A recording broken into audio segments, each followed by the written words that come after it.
كيف تصلح لمبات الليد بكل سهولة وأقل تكلفة بطريقة سهلة للغاية؟ كل ما عليك هو أولاً فك الغطاء.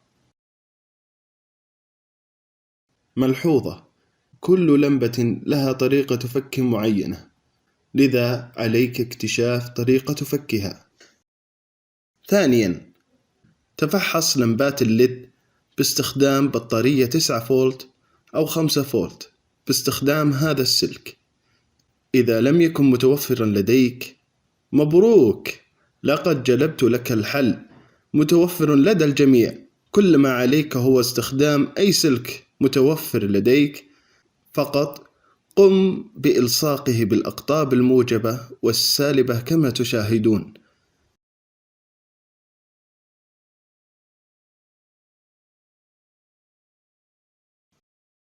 وها نحن قد حصلنا على توصيل بطارية مجانية.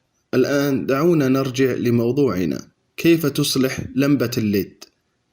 بعدما قمنا بصنع توصيلة البطارية، نقوم بتوصيل الأقطاب الموجب من البطارية إلى القطب الموجب من اللمبة، والقطب السالب مع السالب. لا داعي للخوف، فإن اللمبة لن تتلف إذا عكست الأقطاب. الآن نقوم بفحص جميع اللمبات، وها نحن اكتشفنا لمبتين ليد لا تعمل. نقوم بوضع دائرة أو علامة لإزالة اللمبة.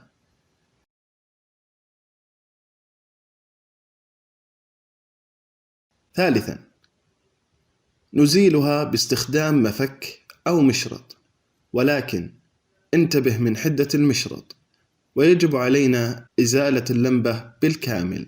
كما ترون الآن أحبتي في الله عملية إزالة لمبات الليد التالفة. وفي هذه الأثناء صل على محمد صلى الله عليه وسلم، ولا تنسى سبحان الله والحمد لله والله أكبر ولا إله إلا الله الباقيات الصالحات.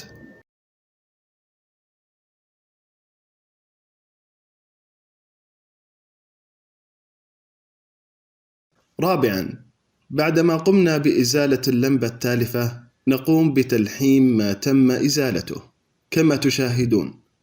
لا داعي للخوف، فهي طريقة سهلة، ولكن تحتاج لمزيد من الممارسة.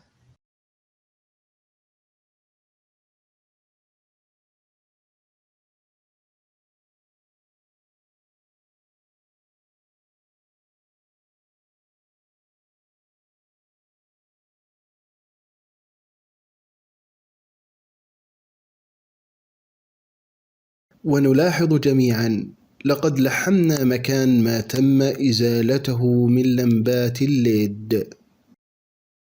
وأخيراً نقوم بتركيب الغطاء.